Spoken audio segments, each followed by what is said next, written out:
인생 공감 토크쇼 개인사 편찬위원회 그 희로애락의 역사를 기록합니다. 한 사람의 이야기가 만드는 오늘의 역사. 지금 또 하나의 히스토리를 시작합니다. 경기도 고양에 있는 스포츠센터. 서툴고 부족한 솜씨지만 태도 많은 진지한 사람들. 그들 사이로 범상치 않은 탁구 실력의 소유자가 있었으니 어라, 이 사람은? 저는 전 국가대표 탁구 선수 양영자입니다. 현종화 선수와 함께 88년 서울올림픽에서 여자 복식 금메달의 영광을 나는 양영자.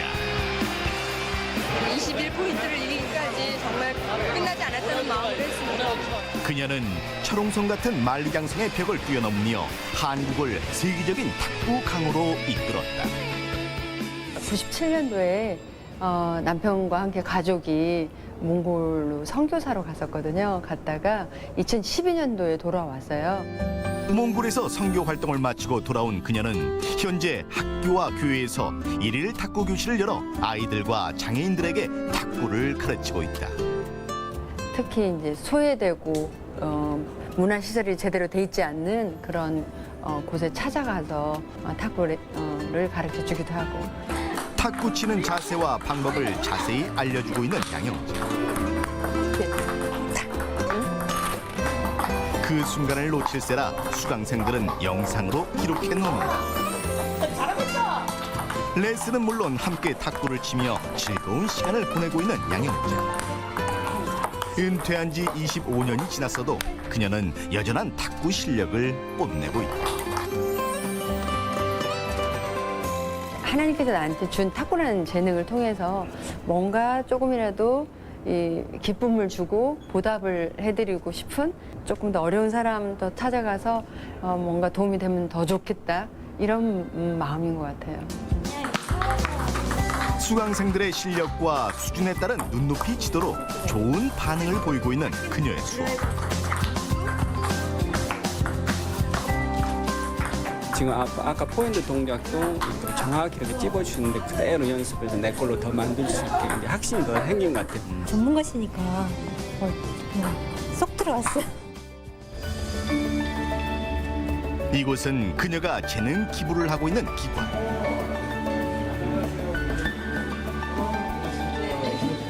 저소득 아동과 청소년들에게 탁구를 가르치며 재능 기부를 실천하고 있다. 장애인뿐만이 아니라 빈곤 가정, 어려운 사람들에게도 도움을 주고자 하는 그런 마인드가 있는 분이라고 생각을 합니다. 최근 그녀는 탁구 꿈나무들을 발굴하고 육성하는 데 열중하고 있다.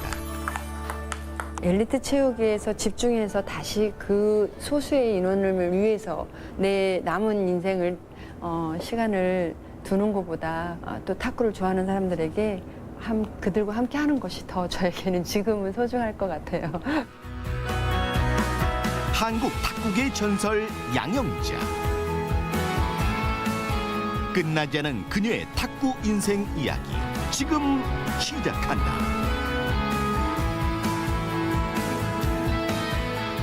대한민국 탁구 여제 양영자 선수를 큰 박수로 맞아보겠습니다. 어서 오십시오. 어서 오세요. 전설을 이렇게 만나네요, 우리가. 예.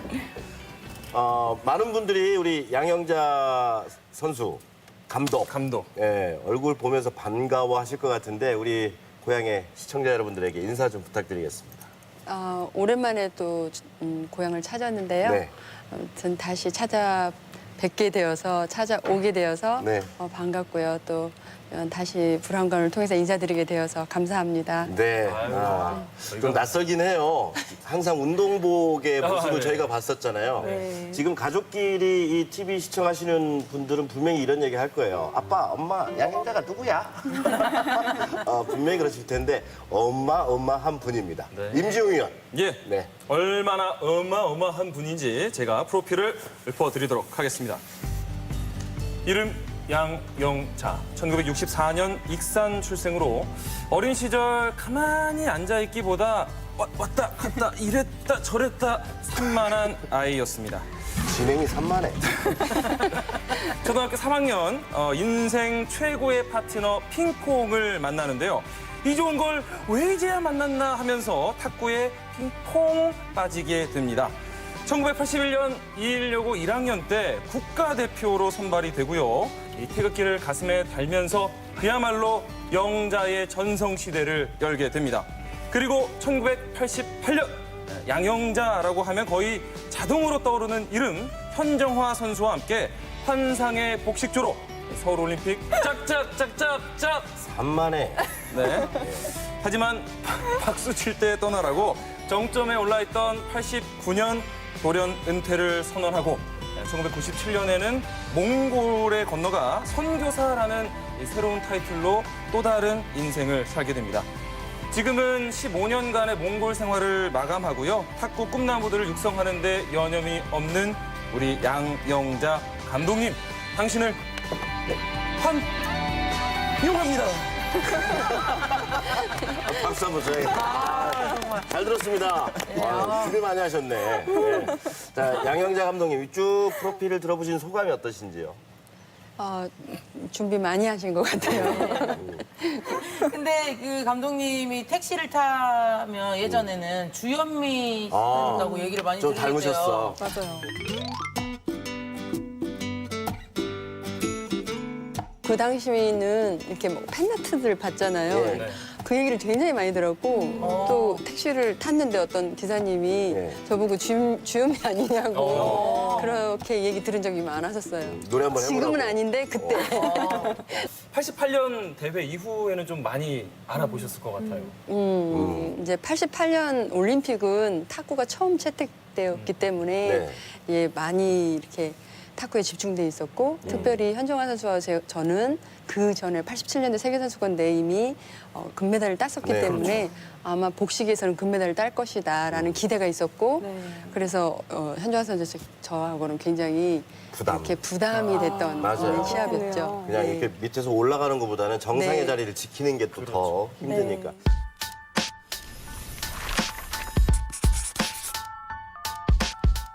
초등학교 때 시작하셨죠? 네네, 몇 학년 3학년 때? 때부터 했어요. 3학년? 네네. 그때 반에서 예. 이렇게 산에 풍경화 그림을 그리러 가게 됐었어요. 네. 그래서 이제 우리 반에 있는 애들이 산을 보면서 이제 그림을 그렸을 거 아니에요? 미술 시간에? 네네, 예. 미술 시간에. 예. 그런데 선생님이 보니까 제가 한 곳에 이렇게 얌전히 앉아서 그림을 안 그리고 다른 친구들은 어떻게 그리나 하고 보고 또 다른 데 가서 보고. 그래서 아까 그 산만하다는 게 거기서 나온 거군요. 근데 그건 산만하다라고 표현하기가 좀 그렇죠. 활발하다고 좀 좋게 표현해주면. 활발한 학생이었다. 그래서 저희 그 담임 선생님이 한번 쟤는 좀 운동을 좀 하면 좋겠다. 이래서 활동적이니까. 네네. 그때 당시에 클럽 활동이 있었어요. 무슨 부, 뭐 미술부, 뭐 내지는 탁구부 뭐 이렇게. 근데 저를 탁구부에 추천을 하신 거죠. 네. 선생님 추천으로. 네네. 너 탁구부 한번 해봐라. 지금 그런 거잖아요. 맞아요, 그냥. 맞아요. 저희 막내 오빠랑 저랑 같이 시작했는데 예. 막내 오빠가 탁구 한 첫날 코피를 흘리는 바람에 아빠가 너는 안 되겠다 하지 말라 하고 저만 살아남아서 탁구를 하게 됐어요. 몇 남 몇 녀 중에 몇째세요? 3남 3녀였었는데 막내였어요. 거기서 막내셨어요? 네네. 어우, 얼마나 예쁘셨을까. 그러니까요. 그냥 뭘 해도 그렇지. 미술아, 해봐. 그냥 탁구. 근데 제가 중학교 2학년 때만 하더라도 정말 국가대표가 되고 싶은 게 제 목표고 꿈이었거든요. 네, 근데 이제 그 고등학교 선배들이랑 시합하는 시합이 있었고 네. 중학교 내 동료들하고 시합하는 예. 시합을 있었는데 거기서도 1등을 하고 곧 선배들하고 하는데도 1등을 이관왕을 차지한 적이 있었어요. 근데 그때부터 저도 이제 해보고 싶다. 꼭 이뤄보고 싶다. 이런 욕심이 강한 생기게 돼요. 승부욕이 좀 생기셨나 봐요. 네. 그게 전국 그 대회에서. 예, 전국 학생 종합 선수권 대회에서 맞아요. 고등학교 선배들을 이기고 네네. 1등을 하신 거잖아요. 중학교 때요? 그러다가 결국에는 국가대표가 되셨죠? 언제 되셨죠? 고등학교 1학년 때.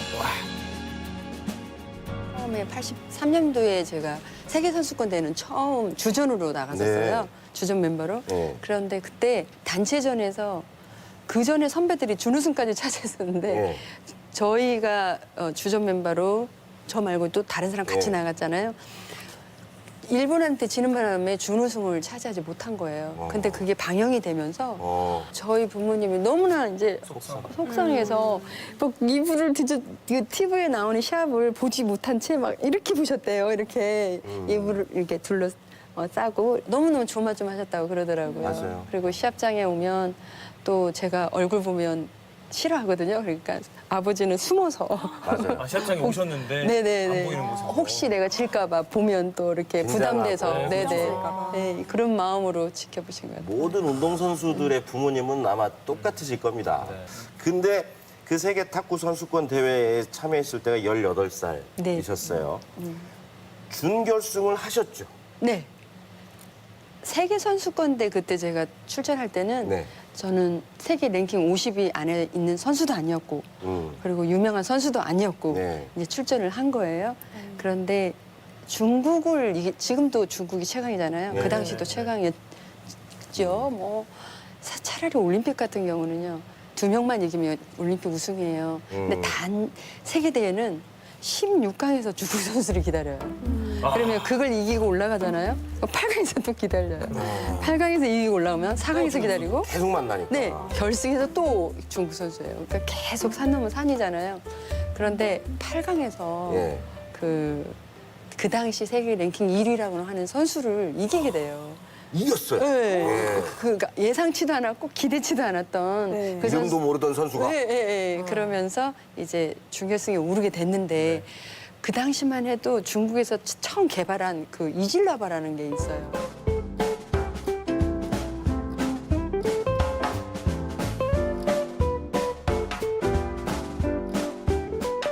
그때 이질라바를 저는 처음 다뤄본 겪어본 거죠. 거예요. 네, 중국 선수로서는. 그래서 준결승에서 이 선수하고 시합을 하는데 2대2가 돼요. 마지막 5번째, 지금은 11점이잖아요. 네. 그때는 21점이었거든요. 20대 16으로 제가 지고 있었어요. 그냥 게임 포인트인 거야. 네. 하나만 이기면 중국이 이기는 거고. 맞아요. 그런데 듀스를 만들어서 시소 게임을 하다가 듀스에서 이기게 되는 몇 대 몇으로 이기시죠? 24대 22로. 박수 한번 쳐줘, 여기서. 사실은 물론 내가 이걸 꼭 잡아야 되겠다는 생각은 하시겠지만 조금 무리가 있다라고 할 수 있는 점수차잖아요. 한 포인트 한 포인트 그냥 최선을 다했겠죠. 아. 그래서 24대 22로 이제 역전승을 거두었는데 그렇게 하고 돌아오니까 네. 굉장히 이제 유명한 이렇게 네. 매스컴에서도 뭐 한국 탁구 이제 뭐 양효자밖에 없다 뭐 이렇게 매스컴에서도 또 협회에서도 유망주로 부각시켜주고 이렇게 됐었어요. 물론 뭐 실력도 실력인데 그런 막 배짱이랄까요? 막 이런 게 진짜 대단하셨던 것 같아요. 또 막 좀 큰 대회 네. 이런 데면 좀 더 침착해지고 좀더 강하고. 이런데 가장 결정적인 거는 제가 믿음을 갖고 나서 더 이렇게 신앙. 담대해졌던 것 같아요. 네, 신앙을 갖고 나서. 그 양궁 선수들 훈련하는 거 들어보면 일부러 막 야구 경기장에서도 평정심을 유지하려고 한다고 그러잖아요. 탁구 선수들도 그런 마인드 컨트롤하는 훈련이 있나요? 이제 한 번 이런 훈련을 받은 적 있어요. 다 이렇게 불을 켜고 훈련을 하잖아요. 네. 근데 불을 다 꺼요. 뭐 한속봉이야? 불을 다 끄고 그 소리로만 감각적으로 이렇게 할 수 있게 이런 거는 무슨 무협지도 아니고. 네, 해본 적 있어요. 가능한가요? 소리? 그러니까 그 소리만 듣고 이제 자기가 치는 거죠. 그러니까 초감각을 기르는 거네요. 네네. 좀 궁금한 게 왜 테니스 할 때 사라포바가 이거 때문에 유명해졌어요. 소리 막 내는 거. 네. Oh, it's a great that one.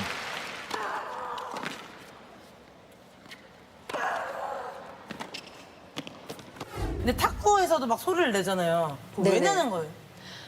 일단은 기선제압.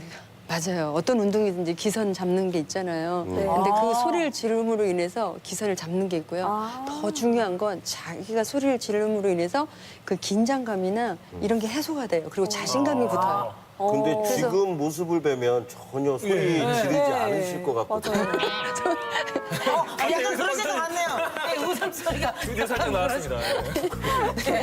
어떻게 아시나요? 경기장에서는? 할 때 네. 이기면 한 포인트 따면 네. 차! 그거 있어 아직. 그 당시보다는 지금 많이 소리를 지르시는 것 같은데. 추억하신 것 같아요. 근데 지금도 그렇지만 이제 그 당시에는 중국이 최대 강국이었잖아요. 네. 중국 선수들이 그렇게 탁구에 강국인 이유가 있을까요? 2006년도 이 상해 일보의 통계에 의하면 예. 오, 예. 탁구 인구가 한번 알아맞혀 보실래요? 대략 진짜? 한 2억 명 봅니다. 너무 많은가요? 좀 당황하시는 거 같아요. 작은 게 나오고 이게 큰 거 그렇지, 그렇지. 저희는 역으로 가거든요. 죄송합니다. 괜히 물어본 것 같아요. 실제로 몇 명 정도? 그때 2006년도 상해 일보의 통계에 의하면 2,700만 명이래요. 2,700만 명. 만명. 그러니까 많은 인구 속에서 선택받은 그러니까요. 그런 선수들이니까 얼마나 잘하겠나 이런 생각이 들고요. 그리고 제가 실제로 이제 저는 선교 때문에 중국 내문관에서 사역을 네. 한 적이 있었거든요. 시합하는 시스템이 이런 건 우리나라도 도입할 수만 있으면 참 좋겠다라는 시스템이 있었어요. 그러는 이제 프로 리그 같은 건데 네. 인구가 많으니까 가능한 거죠. 프로리그가 있어요, 네네. 탁구로. 네. 그 안에서 레벨을 이제 아주 슈퍼 일부 해서부터 A, B, C, D, E까지 다 이렇게 레벨을 정해놓고 거기서부터 잘하면 한 단계씩 올라오게 하는 거예요. 네. 그래서 국가대표는 슈퍼 그 일부에 있는 정말 선수들이 정점에. 있어요. 네네. 예. 그 탁구인으로서는 그런 어떤 국가의 시스템이 부러우시겠네요. 부러워요. 네, 인구도 많고 경쟁력도 높고 네, 그런 속에서는 사실 코치 감독은 너무 편할 것 같아요. 서로 경쟁력 속에서 딛고 알아서 일었으니까. 쫓아가요. 네네. 근데 그렇게 올라와서 한 그 진짜 넘사벽이잖아요. 감독님한테도 굉장히 좀 벽으로 느껴졌을 것 같아요. 중국이란. 맞아요. 저희 그때 중국 선수들이 스카이 서브를 개발해 가지고 왔어요. 그래서 저희가 탁구 선수할 때 스카이 서브를 이제 주전기로 했던 처음으로. 처음으로. 예. 네.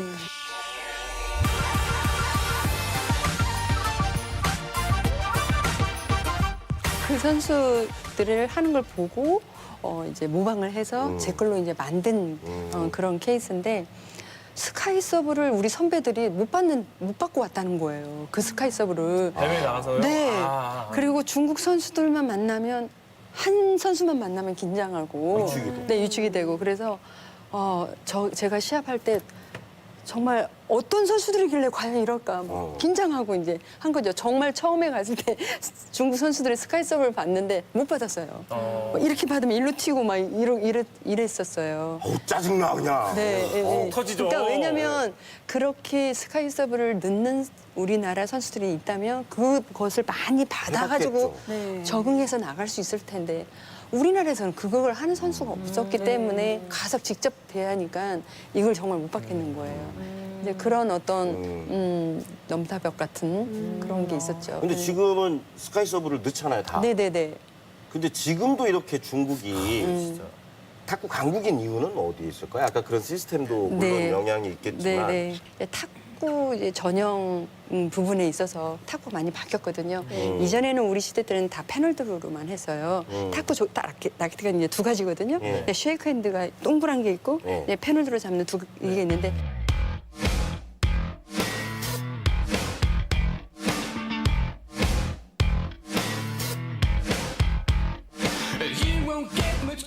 우리가 다 그 당시 뭐 유승민이니 뭐 김택순이 윤한기 현장 모두 다 패널도 했어요. 저까지 포함해서.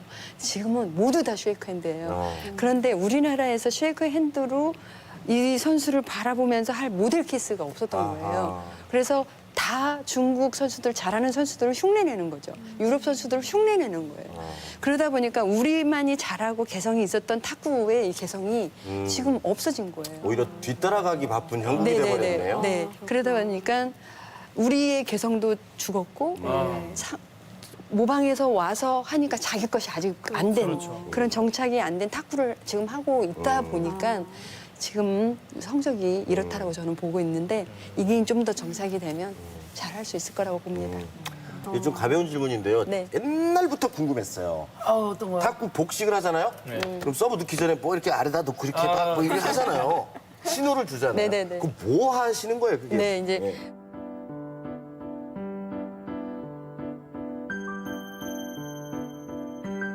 복식은 한 코트에만 이렇게 서브를. 이렇게 있으면 한 코트에다만 넣어야 되는 그렇죠. 거예요. 네네. 네, 그러면 내가 짧게 놓겠다, 길게 놓겠다. 이거 보여줘 보세요. 네, 위로. 이게 짧게 놓겠다, 내가 길게 놓겠다, 내가 회전을 놓겠다, 뭐 깎겠다, 뭐 깎을 거다, 너클을 넣을 거다, 이렇게 뭐 이런 사인을 보내요. 거의 수화 수준인데요. 지금 표현하는 게. 아, 내가 넣을 서브의 상태를 미리 알려주는 네, 거군요. 그 서브에 따라서 그 다음 볼이 어떻게 올 건지 알거든요. 예측이 되니까. 그 예측하고 있어라 라는 사인인 거죠. 내가 이런 그러면 이게 두 분만 이렇게 맞추는 거예요? 아니면 다른 둘만. 둘이 아는 사인을 서로 맞추겠죠. 그렇죠. 가끔 야 우리 끝나고 뭐 먹을까? 사인인데 누가 알아보면 안 되니까. 아 농담이었고.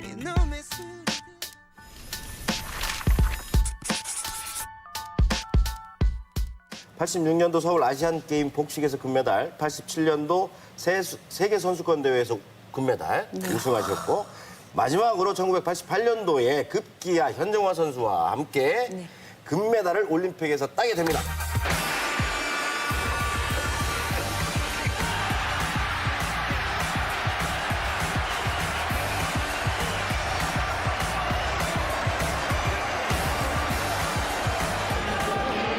포인트를 이기기까지 정말 끝나지 않았다는 마음으로 했습니다.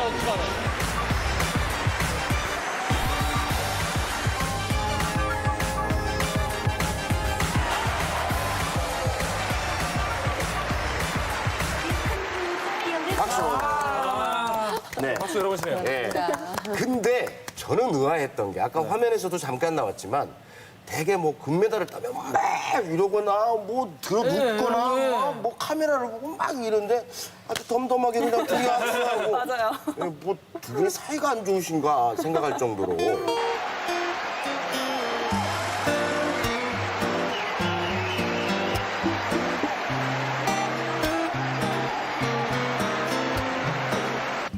올림픽에서 탁구, 복식에서는 금메달을 딸 거다. 이런 기대를 많이 했다고 그랬잖아요. 예. 근데 그러다 보니까 진짜 따야만이 되는 거예요. 이게 너무 당연한. 따면은 따는 건 본전이고 안 따면 이건 역적이 되는 순간이에요. 그러면 그 정도로 지금 뭔가 눌려있는 상태였네요. 부담이 있었던. 부담이. 예. 그러니까 금메달을 따고 나서 이게 야 우리 땄다 기쁘다가 아니라 다행이다. 해냈다 다행이다. 안도의 한숨인 거예요. 왜 이렇게 안쓰럽죠? 왜냐면 그 승리를 즐기는 것도 그 선수들에게 일생에 한 번 오는 몫이고 기회인데 오히려 즐기기보다는 아이고 다행이다. 그 현종환 선수하고 처음 호흡을 맞추신 게 언제세요? 86년 아시안게임 때부터 그때. 네 같이 근데 처음 그러면 맞추서부터 처음에 네네. 복식으로 이루어지고 나서부터 계속 성적이 좋아. 성적이 네. 좋으셨네요. 네. 누구 탓인가요?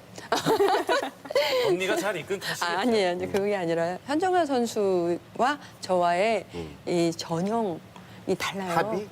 탁구 치는 스타일이. 그러니까 뭐 공격적이고. 네.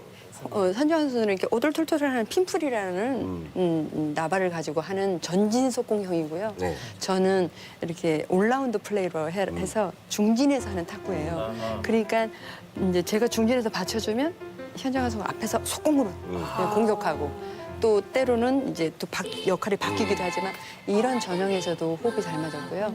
그리고 저도 이제 있겠지만 이 현정화 선수의 승부 근성이 만만치가 않거든요. 그러니까 한 점을 본인이 실점을 하는 거에 대해서 선배하고 같이 이게 복식을 하는데 본인이 실점을 하는 거에 대해서 엄청 이제 긴장을 하면서 지지 않으려고 스스로. 내가 실점을 내가 내지 않으려고 이제 노력을 하는 거죠. 그런데 저 또한 그게 마찬가지였거든요. 만만치 않죠. 네, 내가 실점을 하면 안 돼. 라는 마음으로 그 마음이 서로 있다 보니까 이게 아주 그때 당시 감독이나 코치분들은 굉장히 편하셨겠어요. 그냥 내가 뭐래 너도 알아서 그냥 눈이 이글이글 하니까. 상대하고도 경쟁을 하지만 서로도 약간 좋은 경쟁 관계가. 네, 서로한테 이제 부담을 안 주려고 내가 실수한 거에 대해 너무 미안한 거죠. 하나 먹으면 미안해. 하나 서로 미안한 거예요. 한 점을 실수하면. 근데 이제 결정적인 거는 둘의 믿음이 가는 사람이 있어요. 그래서 우리가 시합하기 전에 같이 기도해요. 기도 같이 손잡고 같이 기도하고 그러시구나. 간절하게 기도하고 나가는 거죠. 그래 담대하게 할 수 있었던 예. 거죠. 싸우신 적은 네네. 없어요? 5살 후배예요. 그래도요. 그래도 이렇게 연습할 현정환 때 선수 이렇게 보면 막 동생 같지가 않거든요. 당연히 막 포스가 장난이 아니시고. 근데 꼭 그 싸우고. 포스가 이제 나이 들어서 보이게 된 거죠. 선수 때는 야리야리하니 네, 아주 귀여운 그런 선수였어요. 쭈쭈쭈쭈 뭐 이 정도. 5살 아래. 네네네. 예. 아유, 그래서 선호나 하늘같이 이런 건 없으셨네요, 전혀. 그렇죠. 이제 현정 일방적으로 혼을 내신 거죠. 그냥. 그렇죠. 아 그럼 혼낼 일도 없고. 현정아 선수만 혼자 갈등이 있었네요. 갈등이 있었어요? 금방 좀 보셨어요? 갈등 있으세요? 갈등 있었대요? 갈등 있었대요? 현정아 선수를 저희가 만나뵐 수가 없으니까 그냥 믿어야 되나요? 이거? 아니, 그래서 준비했습니다. 저희가 현정환 선수 이렇게 말로만 네. 전해 듣는 것보다는 직접 연결을 해서 객원 편찬위원으로 모셔서 역시 얘기를 나눠보도록 하겠습니다. 역시 치밀하다. 그렇습니다. 자, 현정환 선수 안녕하세요. 네, 안녕하세요. 네, 반갑습니다. 네, 반갑습니다. 우리 양형자 감독님을 선수 때 처음 이제 뵈셨을 때 첫인상은 좀 어떠셨어요? 첫인상이 뭐 딱딱하다 이거보다는 그냥 선배이기 때문에 네. 되게 조심스럽고 뭐 그랬었죠. 예. 예, 그 근데- 양형자 감독께서 말씀하시기를 현정화 그 당시 선수 시절에 예. 현정화 선수가 굉장히 독했다. 중 중에 예. 뭐 승부의 세계에서는 뭐 선후배고 없다. 청소도 대신 뭐 해주는 법이 없었고 다 따로 했고 빨래도 각자 했고 네. 냉정했다. 다른 사람들은 안 그랬는데 나는 후배 그것도 다 해줬다. 네, 뭐 이런 얘기를 하셨는데 지금 언니가 막 웃고 계시는 것 같은데 동의하시는 건가요? 그렇죠. 아니라고 얘기를 안 하시잖아요. 진담 아닌 거 알죠? 경기를 하거나 훈련 내용에서나 이런 거는 뒤지지 않으려고 많이 노력을 했던 거는 같고요. 네. 그렇지만은 그 외적인 면에서는 제가 깍듯이 선배로 제가 모셨던 것 같은데 예. 아닌가요? 아니에요. 아니에요. 두 분이 이렇게 서로 오해가 좀 있는 게 저희로선 좋아요. 푸시면 되잖아요. 그러면은 두 분이 이제 만나셨을 때 물론 복식 한조이긴 했지만 단식으로도 두 분이 좀 대결을 해보셨을 한다면? 거 아니에요? 네.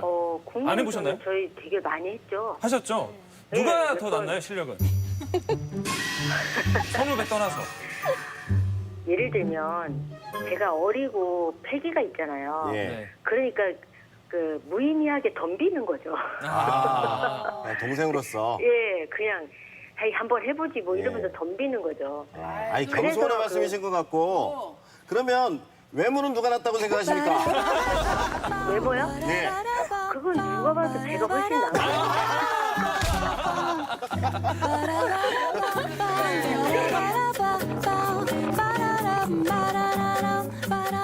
인간 양형자의 모습은 어떤 느낌이 좀 드세요? 그 부상이 계속 언니를 따라다녔거든요. 그래서 그거에 대해서 꿋꿋이 참고 견디고 이렇게 하는 게 저는 되게 놀라웠어요. 만일에 내가 그런 상황이었으면 내가 정말 선수 생활을 계속 할 수 있을까 할 정도로 예. 그런 부분들을 언니가 힘드셨음에도 불구하고 잘 견뎌서 저를 옆에서 뭐라 그러지 이렇게 한국 탁구를 또 짊어지고 가야 될 선수로 만들어 주셨다고 생각을 해요. 네. 예, 그래서 저는 너무 감사하게 생각하고 있어요. 그래요. 그러면 예. 앞으로 우리 양형자 감독에게 응원의 한 말씀, 마무리 말씀으로 듣겠습니다. 항상 건강하셨으면 좋겠고 또 우리 옆에서 항상 좋은 말로 잘 인도를 해주셨으면 좋겠습니다. 저도 열심히 해서 한국 탁구를 위해서 열심히 일하겠습니다. 네. 바쁜데 오늘 이렇게 통화해줘서 너무 고마워, 정아야. 아니에요. 건강하시고요. 또 다음 시합 때 내려오실 거죠? 시합 때 봬요. 그때 볼게. 네. 네. 현종화 감독님 오늘 감사합니다. 네, 감사합니다. 네.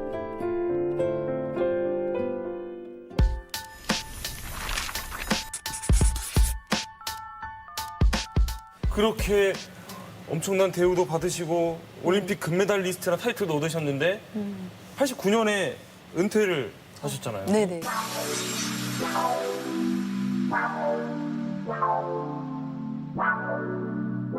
제가 생각하는 게 있었어요. 탁구 인생은 명예로운 은퇴를 해야겠다 이런 거였었어요. 박수 칠 때. 네, 해야겠다. 그만두겠다. 네. 그런데 마침 또 간이 제가 안 좋았기 때문에 더 이상 또 하기도 좀 힘들었겠지만 88년 올림픽 끝나고 이때가 끝내기가 좋았었던 그런 기회였고요. 그리고 그때 25이었거든요, 한국 나이로. 그때 25은 다들 노장이라고 그랬어요. 운동선수와 네네. 5이요? 네네, 그때는. 지금은 25이 안 그래요. 그런데 그때는 그랬기 때문에 너무나 자연스러운 일이었어요. 25에 은퇴하는 건. 네. 88 올림픽 앞두고 또 입원까지 하셨어요. 네. 간염. 네네, 간염 때문에. 그러면 사실 국가대표로 못 뛸 수도 있었겠네요. 네. 그러니까 86년 아시안 게임 끝나고 예. 이렇게 그 입원을 50일을 한 적이 있었는데요. 네. 그 전에 제가 연습도 많이 못하고 예. 국제대회 출전해서 또 지고 올 때도 있었거든요. 그러다 보니까 이제 국가대표에서 제가 탈락된 거예요. 네, 그래서 사실 세계 랭킹 2위까지 있었던 저였잖아요. 그런데 그렇게 중학생, 고등학생 다 이렇게 올라가야 되니까 자존심도 상하는 일이었고, 그리고 또 체력적으로도 힘든 일이었고, 그때가 가장 저한테는 위기였던 것 같아요. 이거를 내가 잘 극복을 한다면 또 이제 앞으로 더 나아갈 수 있는 거였는데, 운동선수라 저뿐만이었겠어요. 많은 운동선수도 마찬가지잖아요. 또 다른 분야에 있는 사람도 마찬가지겠죠. 그런 어떤 좌절과 뭐 절망과 이런 거를 패배, 실패 의식도 느끼면서 이렇게 극복을 하게 되는데 그때가 저한테는 가장 위기의 순간이었던 것 같아요. 이제 그러시다가 1990년도에 어머니를 떠나보내게 되시죠. 네. 어머님이 간암이셨어요. 옆에서 간호를 또 직접 하셨다고 들었습니다. 네. 저는 이 세상에서 어머님이 안 계신다는 건 상상을 못할 정도로 어머님이 안 계시면 나는 못 살 것 같은 이런 생각을 뭐 다른 것도 마찬가지겠지만 이제 그런 생각을 해왔던 사람이었단 말이죠. 그런데 어머님이 이제 간암으로 이렇게 투병 생활을 하시면서 그걸 간호를 해드리면서 먼저 이제 천국에 가셨을 때 엄청 제가 하나님을 믿고 있었지만 하나님에 대한 원망도 있었고 왜 우리 어머니를 데려가시는지. 네. 그리고 왜 하나님 낫게 해주시지 않는지 저는 아픈 팔도 저를 낫게 해주셨거든요, 하나님은. 그런데 그런 어떤 흔들림의 시간도 있었고요, 신앙적으로. 네, 좀 힘든 우울증까지 오는 그런 힘든 시간도 갖게 됐는데요. 큰 오빠도 큰 언니도 아이고. 다 간암으로 돌아가셨어요. 네. 지금은 괜찮으신 거죠, 양자. 네네, 전 괜찮아요. 네. 아이고. 네네. 그 내력이 분명히 있는 것 같아요. 92년도에 남편 이영철 씨와 결혼을 하게 됩니다. 네. 예, 그러면 그렇게 탁구밖에 모르셨는데 어떻게 남편과 만났는지 그 러브 스토리. 좀 전에 그 부모님, 어머님 예. 먼저 이제 천국에 가시고 나서 좀 우울증을 앓은 기간이 있었어요. 네. 그러고 나서 제가 이렇게 밖에 드러내지 않고 나가지 않고 네. 이렇게 방콕하고 있을 때가 있었어요. 그런 기간이 있었어요. 근데 그러다 보니까 저희 자카르타에 저 아는 분이 이렇게 집에만 있지 말고 한번 바람 좀 쐬러 와라. 그래서 이제 그것도 그분이 한국에 왔다가 저랑 같이 가주신 그런 상황이었는데 그래서 그분 댁에서 40일을 제가 머무는 적이 있었어요. 그러면 치료 개념으로 휴가? 그냥 휴가 기념이죠. 왜냐면 그때는 네. 그래서 저는 그때 당시까지만 해도 결혼에 대한 생각을 전혀 않고 있었어요. 그런 왜냐면 생각 할 수가 없죠. 제가 우울증이 있었기 때문에 상황적으로. 이미 은퇴를 했고 우울증이 있었기 때문에 그 결혼을 한다는 생각을 못했어요. 그리고 저 아는 분이 이제 제가 선수들 은퇴하기 전에는 합숙 생활을 하잖아요. 그런데 은퇴하고 나서는 따로 살아야 되잖아요. 그럴 때 저희 아는 분이 저한테 침대를 같이 사러 갔는데 저한테 더블을 사라고 그러더라고요. 그래서 저는 나는 결혼 안 하기 때문에 나는 싱글 할 거다. 고집을 부려서 제가 싱글을 샀을 정도 침대도. 그러니까 그만큼 결혼 생각을 이제 안 했던 예. 거죠. 그랬는데 자카르타에 갔어요. 예. 갔는데 이제 그 저희 남편 된 분이 그 당시 연합뉴스 국제부 기자에 있었기 때문에 네. 취재차 동남아를 이제 왔다가 예. 뭐 태국이며 인도며 예. 이제 여러 군데 돌다가 예. 자카르타에 온 거예요. 예. 그래서 코트라라는 그 무역회사 관장을 만나서 인터뷰를 했대요. 예. 인터뷰를 했는데 다 끝나고 나서 이제 저희 남편 된 분도 그 크리스찬이니까 이분한테 전도하려고 혹시 교회 다니세요? 물어봤대요. 근데 이분이 그날 우리 점심을 사주기로 했던 분이에요. 그 코트라 관장님이. 예. 그러니까 나는 어느 교회에 다니는 장로입니다. 기자님은 어느 교회에서 왔습니까? 그렇게 말하니까 이제 어느 교회에서 왔습니다. 근데 제가 그 교회를 다니고 있었거든요. 그 교회 사람도 오늘 식사를 하기로 했는데 그 기자님도 같이 가시죠. 그래서 이제 식당에 왔어요. 근데 제가 보니까 우리 교회 청년부를 내가 다니고 있었는데 청년부에서 봤던 청년이었어요. 아, 그 교회 오빠셨어요? 네네. 근데 이분이 못하는 사람인지 이름은 뭔지 모르고 예. 오며 가며 얼굴만 익혔던 사람이었어요. 그랬는데 거기서 이제 만나게 됐잖아요. 예. 근데 저희 그 남편 된 사람은 저를 처음에 봤을 때 올림픽 금메달도 딴 사람인데 왜 이렇게 저렇게 차분하고 얌전 우울증에 걸린지도 모르고 이제 그러지? 이렇게 생각을 했대요. 천상 여자다 이렇게. 네, 천상 여자. 그렇게 하면서 한번 서울에 가면 한국에 가서 서울에 가면 한번 잘 사귀어봤으면 좋겠다. 네, 이렇게까지 얘기를 해가지고. 그분은 취재하러 가신 거죠? 네. 처음에? 네. 자카르타에? 네. 그래서 이제 저를 만나게 돼서 결혼을 했고 저한테 몽골로 선교지를 갔으면 좋겠다라고 선교를? 네네네. 그러면 남편분도 그러면 기자 생활을 아예 접고 네. 선교를 가신 거예요? 그러니까 이 남편은 언제든지 이렇게 선교에 대한 관심이 있는 자매가 있으면 자기는 사표를 내고 선교사로 가겠다고 생각하고 있었던 청년이었어요. 근데 몽골 하면은 좀 척박한 기후라 뭐 언어도 안 맞을 거고 문화도 너무 틀릴 텐데 맞아요. 좀 생활이 많이 힘들지 않으셨는지. 언어도 진짜 너무나 우리랑 다르고 네. 또 거기는 러시아의 지배를 받았던 나라이기 때문에 네. 문화가 또 러시아 문화가 있고 그렇죠. 음식은 저는 육식을 안 하거든요. 천수 때부터 안 했어요. 그래요? 네네. 몽골은 육식이란 육식은 다 있는 나라. 대부분. 그렇죠, 맞아요. 바다가 없기 때문에 생선은 없고 네. 말고기, 낙타고기까지 해서 네. 모든 육식이 다 있는 나라인 거예요. 고기는 그러니까 고기는 다. 저하고는 하나도 맞는 곳이 없는 곳이었어요. 네. 그럼 거기서도 육식을 안 하신 거예요? 전혀 안 하죠. 안 하는데 이제 남편한테 그랬어요. 저는 육식을 안 하기 때문에 거기에 육식 말고 뭐가 있더냐고 답사 갔다 왔을 때. 그랬더니 감자하고 양배추만 있대요. 그러면 뭐 감자하고 양배추만 먹고 살지 뭐 이러고 갔어요. 그런 마음으로 갔어요. 예. 네. 그래 갔는데 먹는 것보다는 갔는데 이제 문화가 이게 너무 다른 거예요. 버스를 탔는데 우리나라 옛날 70년도처럼 차장이 있어요. 버스 표를 줘요. 근데 무심코 그걸 이렇게 돌돌돌 말고 이제 그리고 그 조그마한 종이가 어디로 갔는지 모를 때였었어요. 근데 생전 안 했는데 갑자기 경찰이 올라와서 표 검사를 하는 거예요. 표가 없는 사람은 이제 그 옆에 보니까는 경찰차가 있어요. 그 왜 우리나라처럼 철조망 같이 이렇게 돼 있는 버스 있잖아요. 그러니까 표 안 낸 사람은 글로 후송차로 가는 거죠. 거기에 무슨 핸드폰이 있어요. 연락 배운 지 얼마 돼서 나 이거 표 아까 샀는데 내가 어딘다 놨는지 잊어버렸을 뿐이야라는 말을 할 수도 없죠. 아이고 어떡해. 하고 잡아가는 거예요. 표 없는 사람들을. 네. 그래서 그때 이제 어떻게 해야 되나. 이 감옥에 가서 어디다 이제 전화도 없고 이거 어떻게 해야 되지? 계속 막 얼고 있었어요. 얼고 한마디로. 그랬는데 감사하게도 조금 있으니까 다시 또 풀어줘서 그냥 다시 버스에 탈 수 있게 해줬어요.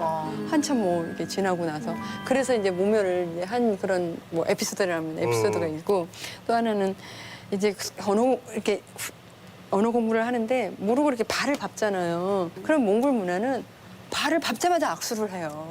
모르는 사람하고도요? 모르는 사람하고도. 그래서 왜 이걸 해야, 손을 내미니까 하긴 하는데 왜 해야 되냐고 그랬더니 발을 밟아서 미안한 표시인데 이걸 악수를 내가 청해주지 않으면 나는 너랑 원수다. 이거라는 거예요. 그래서 이거를 안 잡아주면 안 되는 거죠. 근데 이런 문화도 있고. 특이하네요. 무슨 집을 이제 계약을 뭐 하자 우리 아파트를 하면 2년을 하면 1년을 하면 하잖아요. 예. 그러면 그동안에 나가면 안 되잖아요. 예. 근데 여기는 그냥 그게 종이 쪽지에 불과해요. 그냥 자기 주인이 내가 그 집에 들어가서 언제든지 살고 싶으면 너 나가 하면 나가야 되는 거예요. 그러니까 이런 것들도 너무 다르고. 계약서를 썼는데도 소용이 없고. 쫓겨나신 적도 있어요. 맞죠. 그렇죠. 집주인이 나가면 나가야 되는 거예요? 네, 그런 경우도 있었고. 시간이고 아무튼 다른 게 많았죠. 아니, 근데 그 몽골에 14년? 횟수로 15년? 뭐 14년. 네, 14년. 14년 계시는 동안 탁구를 이렇게 놓으신 게 아니래요. 이제 저희 남편은 그 성경 번역 선교사예요. 그러니까 그 연합뉴스에 있을 때 번역 기자였어요. 그래서 해외를 많이 다니셨구나. 네네. 그래서 뭐 한글 뉴스를 영문으로 번역해서 해외로 보내는 일을 6년을 했는데 그때만 해도 왜 이 번역을 했는지 몰랐었는데 나중에 그 나라 성경이 필요해서 성경 번역하는 사람이 된 거죠. 그래서 그렇게 그 일을 하기 위해서 저한테는 비자가 필요했던 거예요. 근데 다른 사람들 선교사들도 시골에 가서 사역을 하고 싶고 막 하지만 비자를 못 받아요. 어려운 게 되게 많아요. 근데 저는 탁구를 가르쳐 준다라는 이유로 비자가 막 얼마든지 나오는 거죠. 까다롭군요, 비자가. 까다로워요. 네. 그래서 그 비자를 받고 어린 아이들에게 탁구를 가르쳐 주면서 나는 이제 일을 했고 남편은 성경 번역 일을 하고. 재밌어 하죠? 재밌어하죠. 특히 몽골은 추워가지고 바깥에서 하는 운동이 좀 많지 않거든요. 그런데 이제 탁구 같은 게 실내에서 하고, 근데 사실 탁구가 몽골은 잘하는 나라가 아니에요. 거기는 어디 국제대회를 나가게 되면 가난하니까 탁구를 못해도 돈이 있는 자녀들이 나가는 거예요. 실력보다는. 실력보다는. 그러니까 나라에서 경비를 지원해주고 하는 상황이 안 되니까. 그런데 1년에 딱 한 번만 나라에서 지원을 해주는 시합이 있었어요. 네. 항상 일본에서 있었는데 호프스 대회라고 5학년 초등학생들 시합이 있었어요. 그 대회만 주최 측에서 경비를 해요. 그런데 제가 가기 전까지만 하더라도 이제 그냥 잘 사는 자녀들, 뭐 이런 자녀들이 탁구는 못해도 간 거예요. 그런데 제가 리뷰전을 시킨 거예요. 리뷰전을 시켜서 진짜 실력으로 이제. 실력으로 가야 된다. 그렇게 해서 이제 실력으로 해서 아주 가난했고 실력이 있었던 그 학생도 그 대회에 참석을 할 수 있게 됐어요.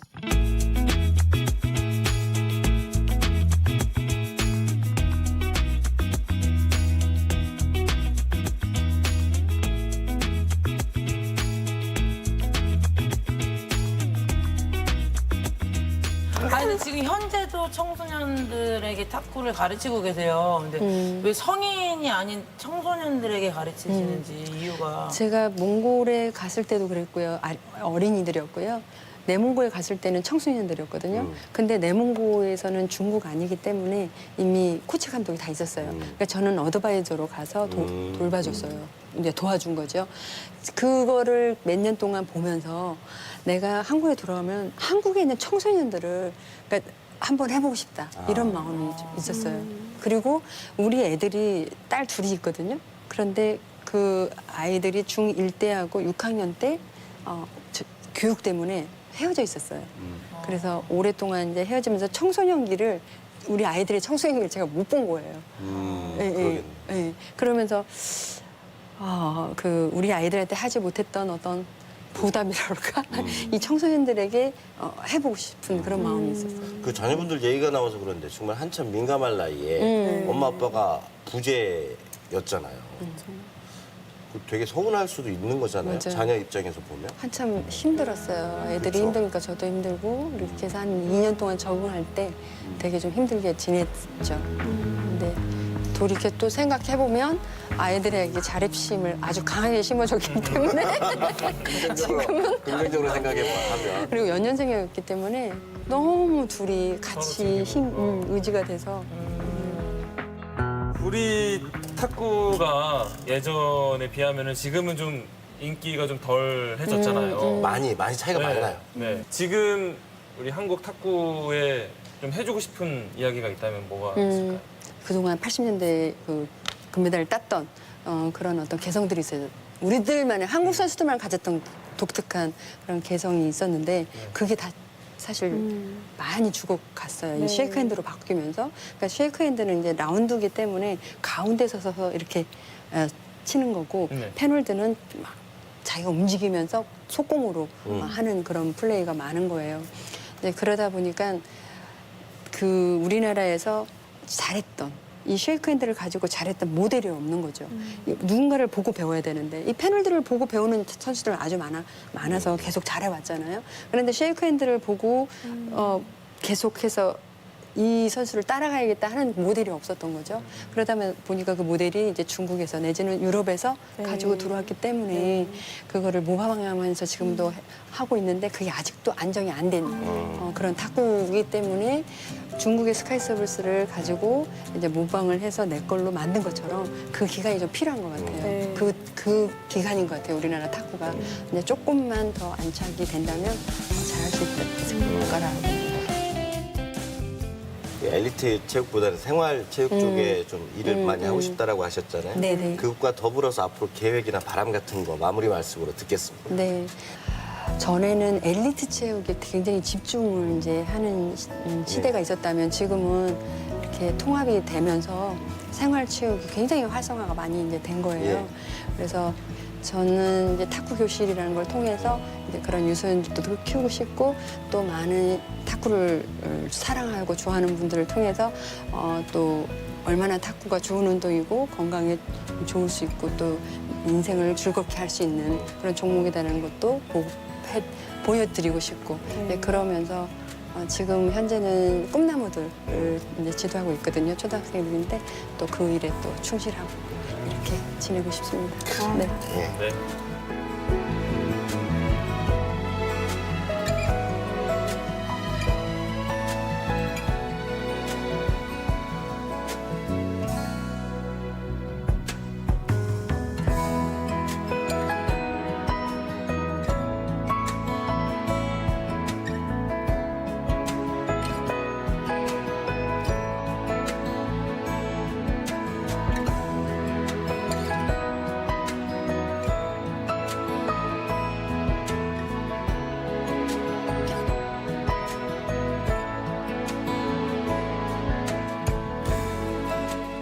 네, 한국 여자 탁구의 전설 양영자 감독과 이야기를 나눠봤습니다. 우리 편찬 위원분들 한 말씀씩 남겨주시기 바랍니다. 네, 저는 양영자 선수는 이모작을 아주 잘하는 훌륭한 농부다. 이런 생각을 해봤습니다. 처음에는 본인을 위한 탁구 농사를 지었다고 하면 이제 두 번째 농사는 남을 위한 탁구 농사를 잘 짓고 계신 훌륭한 농부다. 이렇게 정리를 하겠습니다. 네. 신은미 위원. 네, 저는 이야기를 들으면서 딱 사자성어 하나가 생각이 났어요. 외유내강이라는 그게 너무 잘 맞으시는 분이신 것 같아요. 병마와 싸워서 이기시고 그리고 또 다른 타지에 나가셔서도 그런 것들을 다 이렇게 이겨내시면서 훌륭한 교육자로서 발판이 되신 것 같아가지고요. 앞으로도 이제 교육자로서 또 외유내강의 그런 모습을 많이 보여주실 것 같아요. 저는 감독님을 보면서 그 전복죽이 생각이 났어요. 전복죽. 예. 그 죽이란 게 그 누구에게 부담을 주진 않지만 근데 그 전복죽 영향이 다 되잖아요. 그래서 막 남들에게 부담을 주진 않지만 가서 선교 활동도 하시고 또 탁구를 또 가르치시면서 이렇게 사시는데 뭔가 강하지 않게 다가가서 굉장히 강한 영향을 주는 그런 분이 아닌가 해서 전복죽이 생각이 났어요. 임지웅 위원. 우리 양영자 감독님은 뭐 전설이시잖아요. 그렇죠. 그런데 지금은 이게 탁구를 전도하는 전도사 역할도 하고 계시고 앞으로 우리 탁구 역사에 써놓은 그런 그 역사 이상으로 많은 걸 가르쳐주는 롤 모델로 계속 해주셨으면 좋겠다는 생각이 들었습니다. 네. 자, 이 4명의 편찬위원들이 한마디씩 다 들어보셨잖아요. 네네. 그중에 대표 편찬위원을 한 명 선정을 해주셔야 됩니다. 근데 이게 네. 너무 다 멘트가 마음에 들어서 네. 어떻게 하지? 그냥 하나 골라주세요. 별 의미 없습니다. 전복죽. 전복죽 좋아하세요? 좋아합니다. 그럼 지금 배고프신 거 아니에요? 아니에요. 좀 먹고 싶어서 그런 것인 거 아니에요? 아니거든요. 아, 전복죽을 준비할 걸. 이렇게. 우리들의 가슴에 영원한 탁구 여제로 남아있을 양영자 감독님을 만나봤습니다. 예. 앞으로도 이 탁구를 통해서 세계 많은 청소년들에게 꿈과 희망을 심어주시는 탁구 전도사로 남아주시기를 바랍니다. 오늘 말씀 고맙습니다. 감사합니다. 예.